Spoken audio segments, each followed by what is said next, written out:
যেই শেখ মুজিব তার সারা জীবনের রাজনীতিতে গণতন্ত্র গণতন্ত্র গণতন্ত্র গণতন্ত্র বলে চিৎকার করেছিল, যখন ক্ষমতায় আসলো, ক্ষমতায় আসার 3 বছরের মাথায় সে গণতন্ত্রকে গলা টিপে হত্যা করেছিল এবং গলা টিপে হত্যা করে বাকশাল রচনা করেছিল।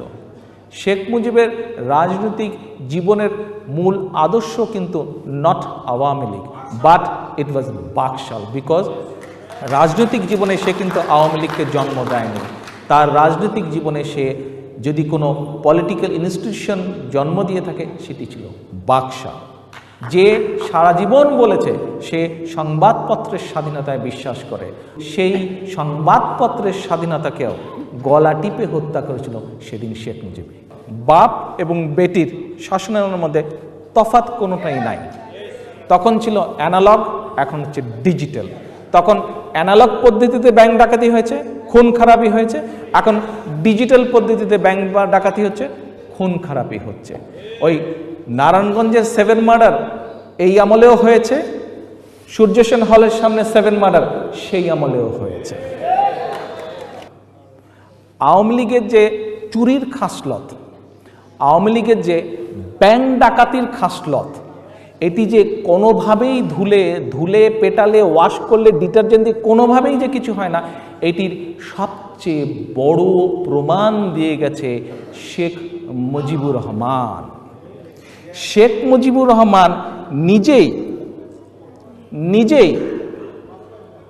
1975 সালে চাটার দল, চোরের দল আখ্যা দিয়ে কোন রাজনৈতিক দলটিকে নিষিদ্ধ করেছিল?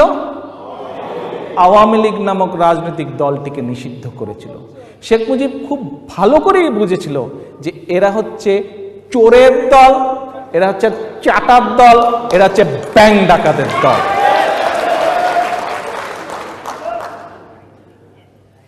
আমরা কি দেখলাম?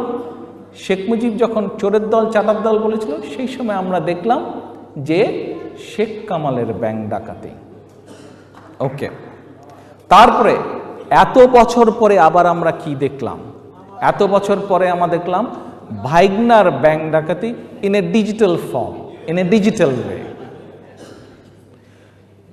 বাংলাদেশ ব্যাংকের নিজের হিসাবে এই গত মে মাসে বাংলাদেশ ব্যাংক নিজেই বলছে যে 2010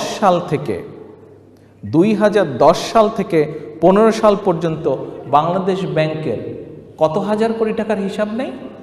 12,000 কোটি টাকার হিসাব নেই। কি আশ্চর্য ব্যাপার! 12,000 কোটি টাকার কোনো হিসাব নেই। কি পরিমাণ টাকা অপচয় হয়েছে, জনগণের টাকা। শুধুমাত্র তাই নয়, আরও কি, ওয়াশিংটন ভিত্তিক একটা গবেষণা প্রতিষ্ঠান আছে যারা এই যে ফাইন্যান্সিয়াল পেপারগুলো ডিল করে, পৃথিবীর বিভিন্ন দেশের রিসার্চ করে। সংক্ষেপে তাদের নাম হচ্ছে জিএফআই। শুধু জিএফআই যে বলেছে তা না, খোদ আবার বাংলাদেশ ব্যাংক কি বলছে যে গড়ে কয়দিন আগে বাংলাদেশ ব্যাংকের এক্স গভর্নর উনিই বলেছেন গড়ে গত 7-8 বছর যাবৎ গড়ে বাংলাদেশ ব্যাংক থেকে প্রায় 70 থেকে 72,000 কোটি টাকা পাচার হচ্ছে। 70 থেকে 72,000 কোটি টাকা পাচার হচ্ছে। এই টাকাগুলো কার? জনগণের টাকা। এবার বুঝেছেন আমি যে বলেছি ইল্লত যায় না মইলে খাসলত যায় না ধুইলে, কত খাঁটি কথা।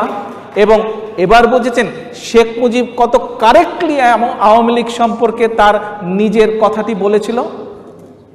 শেখ মুজিবকে এই জন্য আমি মনে করি যে বিএনপির পক্ষ থেকে একটি পুরস্কার কিছু দেওয়া উচিত, মরণোত্তর পুরস্কার এই জাতীয় কিছু দেওয়া উচিত।